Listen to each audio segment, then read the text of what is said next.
എന്തായി പോയിട്ട്? എന്തെങ്കിലും മെച്ചമുണ്ടോ? ആ, മെച്ചമുണ്ട് തോമസ് സാറിന്.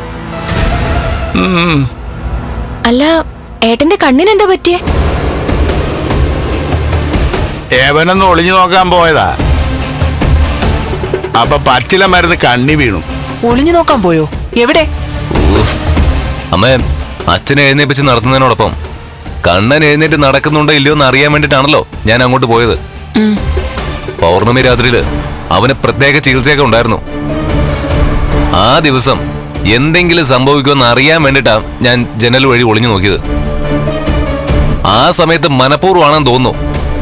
തോമസ് വൈദ്യന്റെ വീട്ടിൽ ഒരുത്തനുണ്ട് ജോലിക്കാരനായിട്ട്. അവൻ പറ്റിച്ച പണിയാ. കണ്ണേട്ടന് എന്തെങ്കിലും മാറ്റമുണ്ടോ?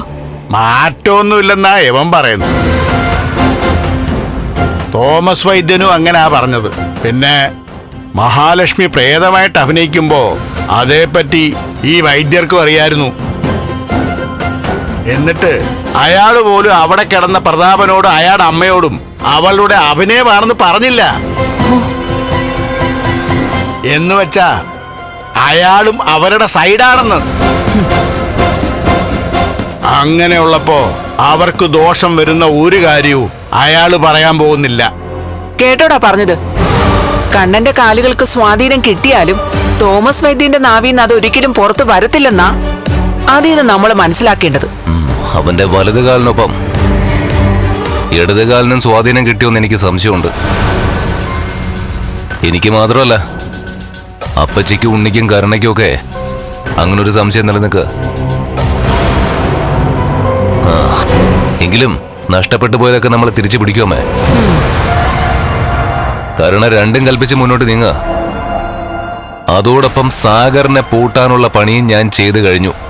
അയാളെ പൂട്ടിയിട്ട് വഴി തെറ്റി നടക്കുന്ന ഒരുവളെ തിരിച്ചു കൊണ്ടുവരാനാണോ ഏട്ടൻ നോക്കുന്നത്? അവൾ ഈ മൂലയിൽ ചുരുളനോടി. എന്നിട്ട് അവളുടെ സ്വത്ത് എനിക്ക് അനുഭവിക്കണം. അതിനുവേണ്ടി ഞാൻ എന്തും ചെയ്യൂടി മോളെ. എന്ത് വൃത്തികെട്ട കളി ഞാൻ കളിക്കും.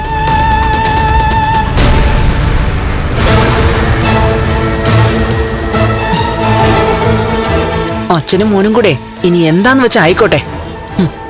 ഒരമ്മയായി ഞാൻ പറയാൻ പാടില്ലാത്തതാ, എന്നാലും പറയുക. അച്ഛനെ പോലെ മോനും വീൽ ചെയറിൽ സഞ്ചരിക്കാൻ യോഗം ഉണ്ടെങ്കിൽ അത് നടന്നല്ലേ പറ്റൂ.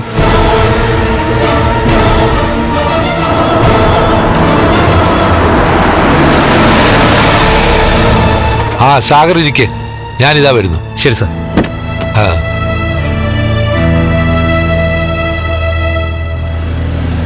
ആ ശരി.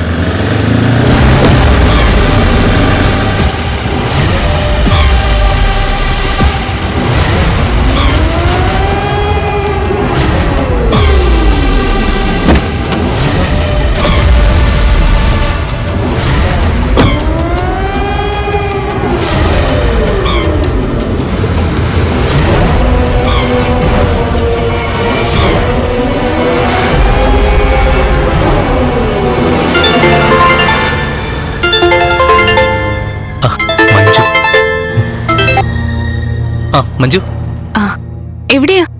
ഞാനിങ്ങനെ തോമസ് സാറിന്റെ കൂടെ ഒരു യാത്രയില്ല. അയ്യോ, ഡ്രൈവ് ചെയ്യാണോ?